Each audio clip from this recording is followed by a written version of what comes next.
Hey everyone, welcome back. It's good to see you. Thank you so much for hanging out with me in this read along or read aloud. We're going to continue in our book of Peter Pan by J.M. Barrie, and we're going to go to chapter 3, Come Away, Come Away. For a moment after Mr. and Mrs. Darling left the house, the night lights by the beds of the three children continued to burn clearly. They were awfully nice little night lights, and one cannot help wishing that they could have kept awake to see Peter. But Wendy's light blinked and gave such a yawn that the other two yawned also, and before they could close their mouths, all three went out. There was another light in the room now, 1,000 times brighter than the night lights, and in the time we have taken to say this, it has been in all the drawers in the nursery, looking for Peter's shadow, rummaged the wardrobe, and turned every pocket inside out. It was not really a light.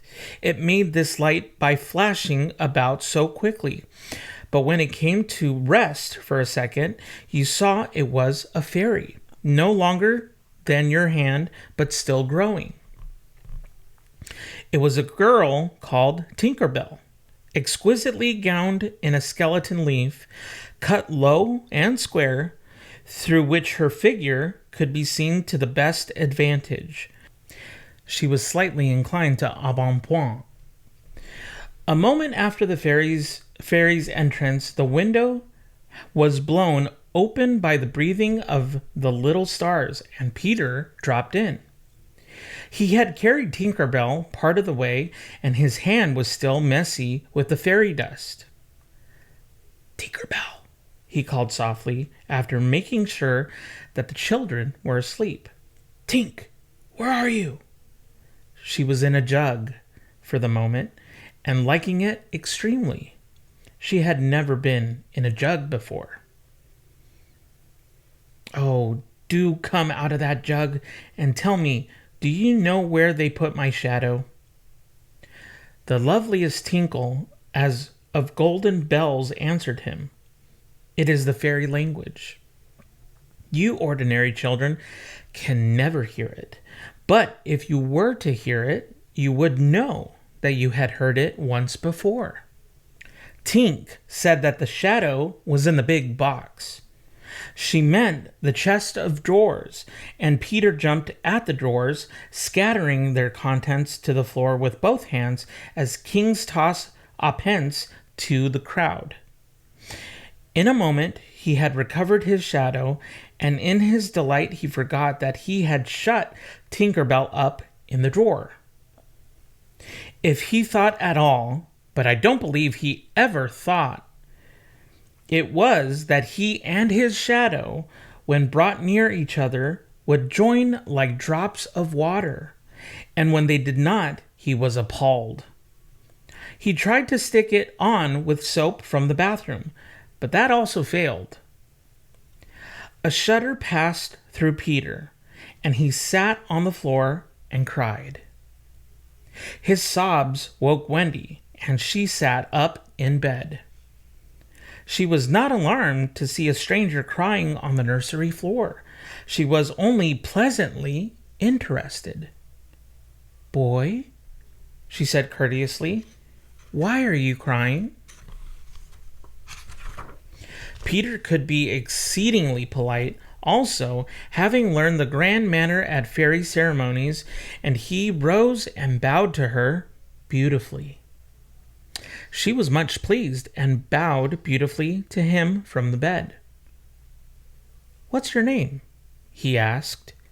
"Wendy Moira Angela Darling," she replied with some satisfaction. "What is your name?" "Peter Pan." She was already sure that he must be Peter, but it did seem a comparatively short name. "Is that all?" "Yes," he said rather sharply. He felt for the first time that it was a shortish name. "I'm so sorry," said Wendy Moira Angela. "It doesn't matter. Peter gulped. She asked where he lived. Second to the right, said Peter, and then straight on till morning. What a funny address. Peter had a sinking. For the first time, he felt that perhaps it was a funny address. No, it isn't, he said. I mean, Wendy said nicely, remembering that she was hostess. Is that what they put on the letters? He wished she had not mentioned letters. Don't get any letters, he said contemptuously. But your mother gets letters. Don't have a mother, he said. Not only had he no mother, but he had not the slightest desire to have one. He thought them very overrated persons. Wendy, however, felt at once that she was in the presence of a tragedy. Oh, Peter, no wonder you were crying, she said, and got out of bed and ran to him.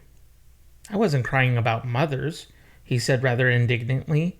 I was crying because I couldn't get my shadow to stick on. Besides, I wasn't crying. It has come off? Yes. Then Wendy saw the shadow on the floor, looking so draggled, and she was frightfully sorry for Peter. How awful, she said, but she could not help smiling when she saw that he had been trying to stick it on with soap. How exactly like a boy. Fortunately, she knew at once what to do. It must be sewn on, she said, just a little patronizingly. What's sewn? He asked. You're dreadfully ignorant. No, I'm not. But she was exulting in his ignorance. I shall sew it on for you, my little man, she said, though he was as tall as herself, and she got out her housewife and sewed the shadow on to Peter's foot. I dare say it will hurt a little, she warned him. Oh, I shan't cry, said Peter, who was already of opinion that he had never cried in his life. And he clenched his teeth and did not cry. And soon his shadow was behaving properly, though still a little creased. Perhaps I should have ironed it, Wendy said thoughtfully, but Peter, boy-like, was indifferent to appearances, and he was now jumping about in the wildest glee. Alas, he had already forgotten that he owed his bliss to Wendy. He thought he had attached the shadow himself. How clever I am, he crowed rapturously. Oh, the cleverness of me. It is humiliating to have to confess that his conceit of Peter was one of his most fascinating qualities. To put it with brutal frankness, there never was a cockier boy. But for the moment, Wendy was shocked. You conceit, she exclaimed, with frightful sarcasm. Of course, I did nothing. You did a little, Peter said carelessly, and continued to dance. A little, she replied with hauteur. If I am no use, I can at least withdraw. And she sprang in the most dignified way into bed and covered her face with the blankets. To induce her to look up and pretend to be going away, and when this failed, he sat on the end of the bed and tapped her gently with his foot. Wendy, he said, don't withdraw. I can't help crowing. Wendy, when I'm pleased with myself. Still, she would not look up, though she was listening eagerly. Wendy, he continued, in a voice that no woman has ever yet been able to resist. Wendy, one girl is more use than 20 boys. Now, Wendy was every inch a woman, though there were not very many inches. She peeped out of the bedclothes. Do you really think so, Peter? Yes, I do. I think it's perfectly sweet of you, she declared, and I'll get up again. And she sat with him on the side of the bed. She also said she would give him a kiss if he liked. But Peter did not know what she meant. and she held out his hand expectantly. Well, surely you know what a kiss is, she asked, aghast. I shall know when you give it to me, he replied stiffly, and not to hurt his feelings, she gave him a thimble. Now, said he, shall I give you a kiss? And she replied with a slight primness, if you please. She made herself rather cheap by inclining her face toward him, but he merely dropped an acorn button into her hand. So she slowly returned her face to where it had been before, and said nicely that she would wear his kiss on the chain round her neck. It was lucky that she did put it on that chain, for it was afterwards to save her life. When people in our set are introduced, it is customary for them to ask each other's age. And so Wendy, who always liked to do the correct thing, asked Peter how old he was. It was not really a happy question to ask him. It was like an examination paper that asks grammar. When what you want to be asked is kings of England. I don't know, he replied uneasily, but I am quite young. He really knew nothing about it. He had merely suspicions, but he said at a venture, Wendy, I ran away the day I was born. Wendy was quite surprised, but interested, and she indicated in the charming drawing-room manner, by a touch on her nightgown, that he could sit near her. It was because I heard my father and mother, he explained in a low voice, talking about what I was to be when I became a man. He was extraordinarily agitated now. I don't want ever to be a man, he said with passion. I want always to be a little boy and to have fun. So I ran away to Kensington Gardens and lived a long, long time among the fairies. She gave him a look of the most intense admiration, and he thought it was because he had run away. But it was because he knew fairies. Wendy had lived such a home life that to know fairies struck her as quite delightful. She poured out questions about them, to his surprise, for they were rather a nuisance to him, getting in his way and so on, and indeed he sometimes had to give them a hiding. Still, he liked them on the whole, and he told her about the beginning of fairies. You see, Wendy, when the first baby laughed for the first time, its laugh broke into 1,000 pieces, and they all went skipping about, and that was the beginning of fairies. Tedious talk this, but being a stay-at-home, she liked it. And so, he went on, good-naturedly, there ought to be one fairy for every boy and girl. Ought to be? Isn't there? No. You see, children know such a lot now. They soon don't believe in fairies, and every time a child says, I don't believe in fairies, there's a fairy somewhere that falls down dead. Really, he thought they had now talked enough about fairies, and it struck him that Tinker Bell was keeping very quiet. I can't think where she has gone to, he said, rising, and he called Tink by name. Wendy's heart went flutter with a sudden thrill. Peter, she cried, clutching him, you don't mean to tell me that there is a fairy in this room? She was here just now, he said a little impatiently. You don't hear her, do you?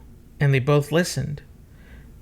The only sound I hear, said Wendy, is like a tinkle of bells. Well, that's Tink. That's the fairy language. I think I hear her too. The sound came from the chest of drawers, and Peter made a merry face.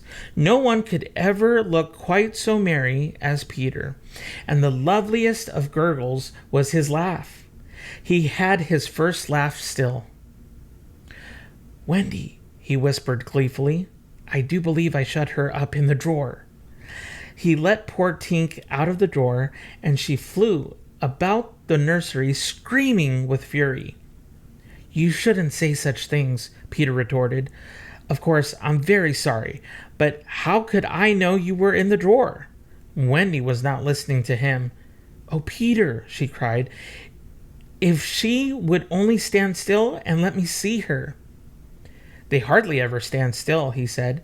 But for one moment, Wendy saw the romantic figure come to rest on the cuckoo clock.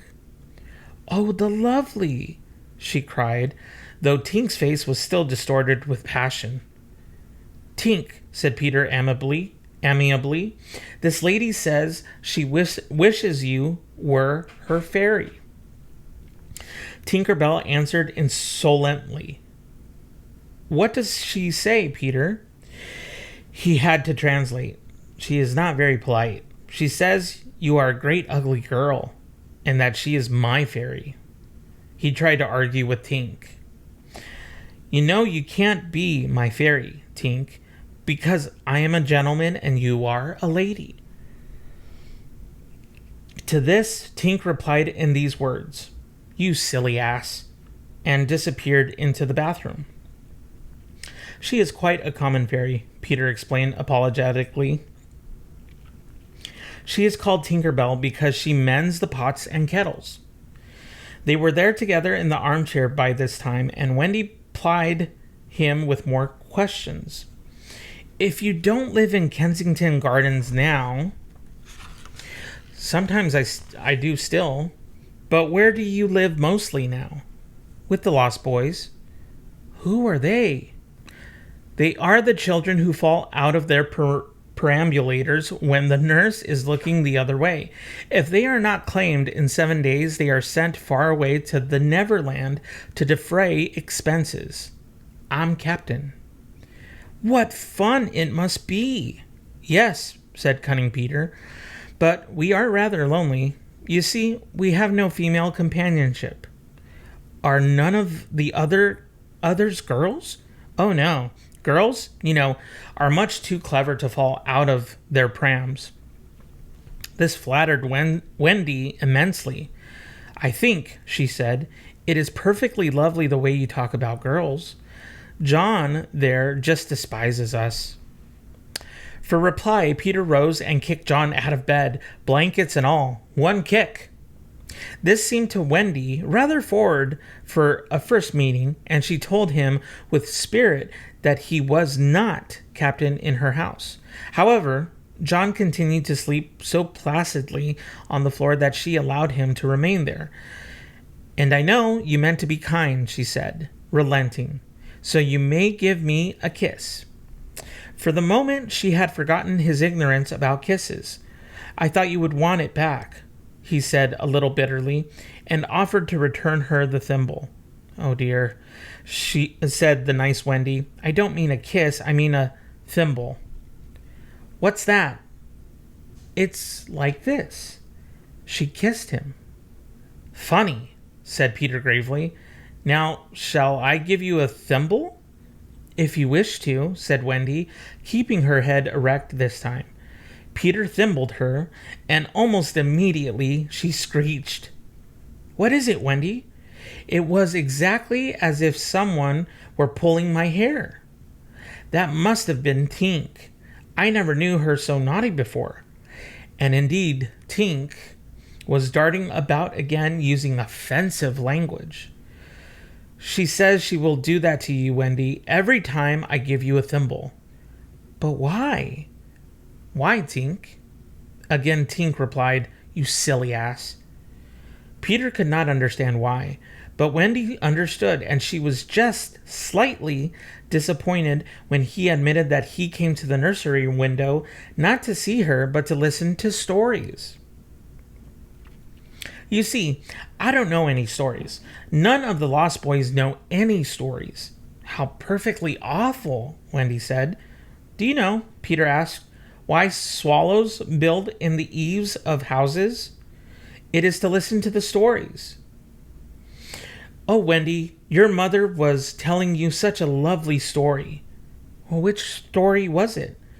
"About the prince who couldn't find the lady who wore the glass slipper." Peter, said Wendy excitedly, that was Cinderella, and he found her, and they lived happily ever after. Peter was so glad that he rose from the floor when they had been sitting and hurried to the window. "Oh, where are you going?" she cried with misgiving. "To tell the other boys." "Don't go, Peter," she entreated. "I know such lots of stories." Those were her precise words, so there can be no denying that it was she who first tempted him. He came back, and there was a greedy look in his eyes now, which ought to have alarmed her, but did not. "Oh, the stories I could tell the boys," she cried, and then Peter gripped her and began to draw her toward the window. "Let me go," she ordered him. "Wendy, do come with me and tell the other boys." Of course, she was very pleased to be asked, but she said, "Oh dear, I can't. Think of Mummy. Besides, I can't fly. I'll teach you." "Oh, how lovely to fly. I'll teach you how to jump on the wind's back, and then away we go." "Oh," she exclaimed rapturously. Wendy, when you are sleeping in your silly bed, you might be flying about with me saying funny things to the stars." "Oh, and Wendy, there are mermaids." "Mermaids? With tails?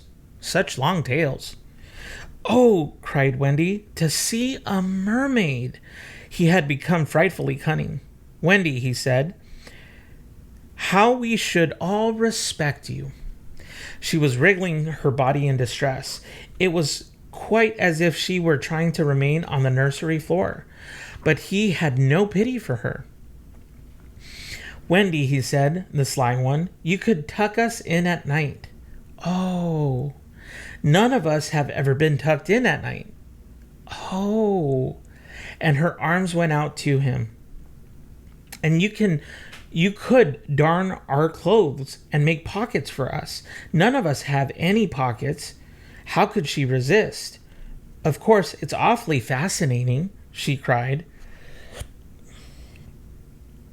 Peter, would you teach John and Michael to fly too?"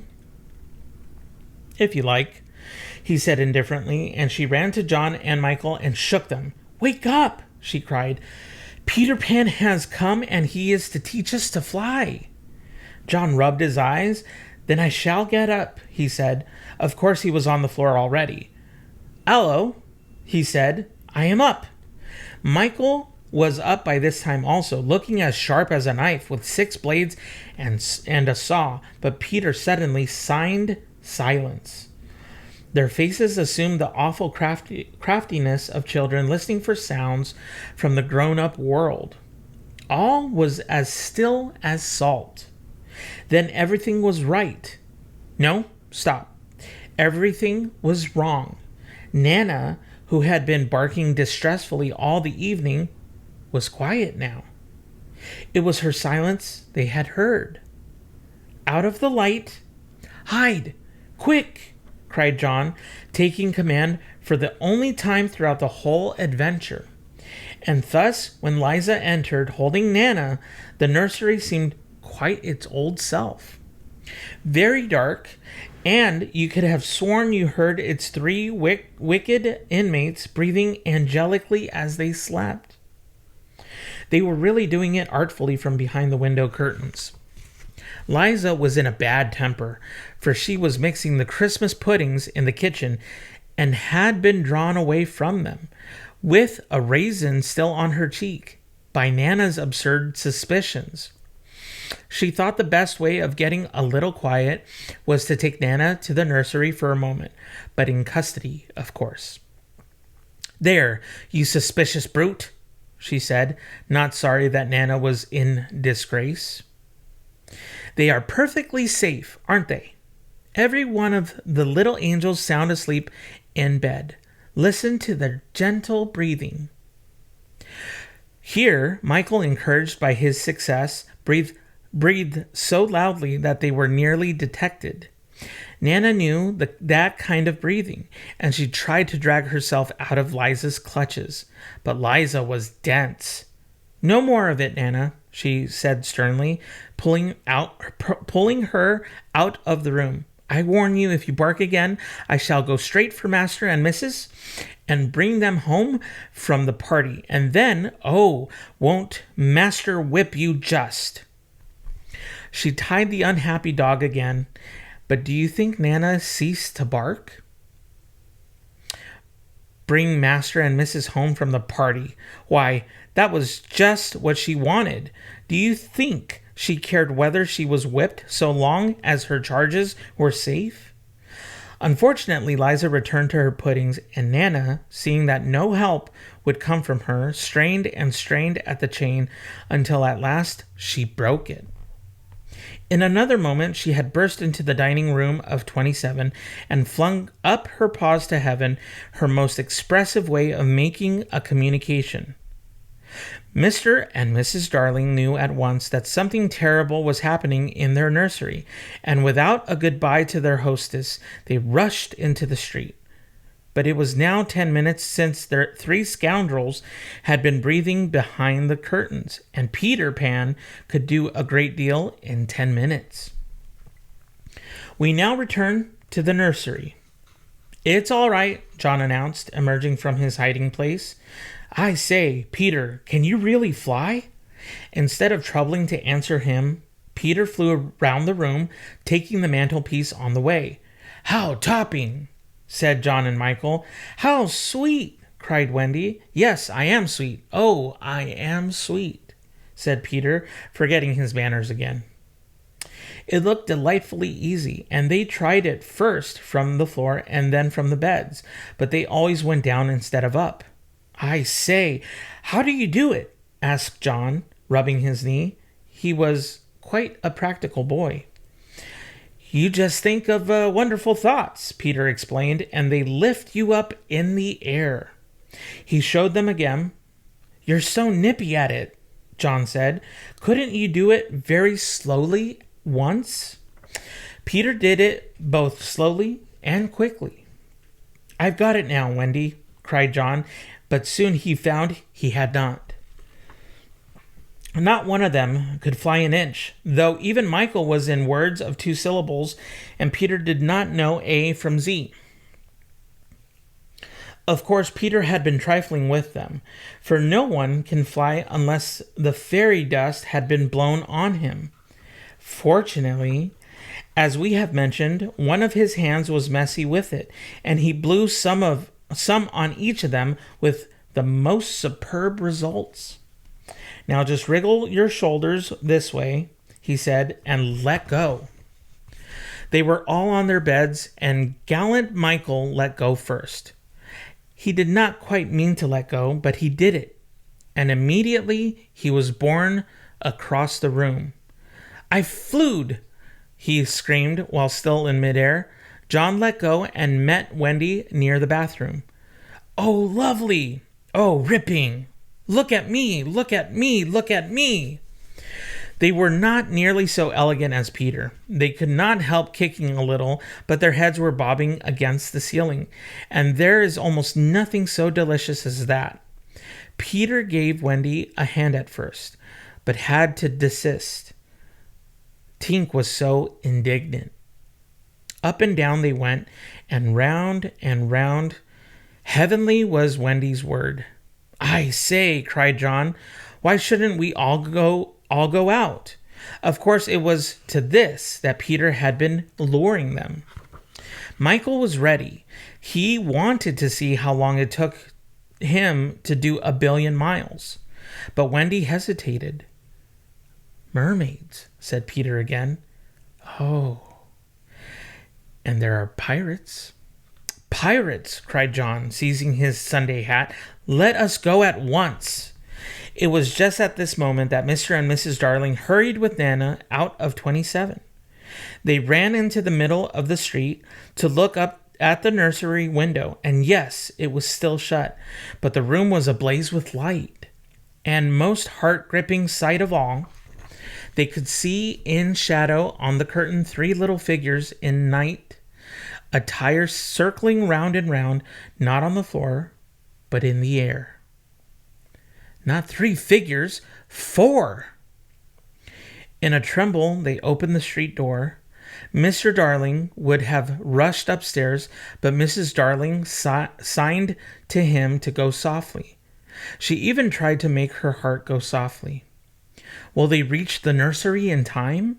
If so, how delightful for them, and we shall all breathe a sigh of relief. But there will be no story. On the other hand, if they are not in time, I solemnly promise that it will all come right in the end. They would have reached the nursery in time had it not been that the little stars were watching them. Once again the stars blew the window open, and that smallest star of all called out, "Cave, Peter!" Peter knew that there was not a moment to lose. "Come," he cried imperiously, and soared out at once into the night, followed by John and Michael and Wendy. Mr. and Mrs. Darling and Nana rushed into the nursery too late. The birds were flown. And that is the end of chapter 3 of the book Peter Pan by J.M. Barrie. Feel free to go on to chapter 4 in the playlist.